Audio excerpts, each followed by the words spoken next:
अभी जैसे मैंने कहा था कि मदन मोहन जी के सुरों में, उनकी धुनों में जैसे शास्त्रीय संगीत का बहुत अहम हिस्सा रहा है, उतना ही मेलोडी का है। मेलोडी के बगैर उनके संगीत की हम कल्पना भी नहीं कर सकते। वैसे मेलोडी है क्या? सुरों का एक पैटर्न होता है, एक डिज़ाइन। जैसे हमारे कपड़ों पे डिज़ाइन होते हैं, मोटिव्स होते हैं, जैसे ये है, ये कोई मोटिव है। वैसे ही मोटिव होता है सुरों का, एक डिज़ाइन बनता है, एक ब्लॉक बनता है और उसको रिपीट किया जाता है। That is what we call as, और उसकी जो श्रृंखला बनती है उसे हम मेलोडी कहते हैं, क्योंकि वो हमें बहुत अच्छा सुरीला आनंद देती है। इस मेलोडी का इस्तेमाल, इस तरह की मेलोडी का इस्तेमाल मदन जी ने अपने गानों में बहुत ज़्यादा तौर पे किया। और सिर्फ मेलोडी, मैंने जैसे कहा, सिर्फ मेलोडी नहीं, सुर, मेलोडी, शब्द, उनके अर्थ, भाव और गानों की जो भी पिक्चर में सिचुएशन हो, वो सब, इस सब का मिलके एक हारमोनी बनता था और वही हारमोनी हमारे दिल को छू जाता था। एक गाना आपके सामने लेके आ रहे हैं रेणुका और अजय जी, ज़मीं से हमें आसमां पे।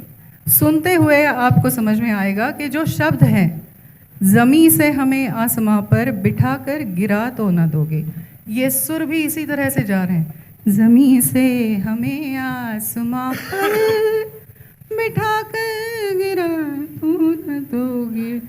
ऊपर से नीचे, पहले नीचे से ऊपर, फिर ऊपर से नीचे, ये है शब्द, उनके अर्थ और उससे जुड़ी हुई धुन का असर। आइए सुनते हैं रेणुका और अजय जी की आवाज़ में। Hello hello.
जो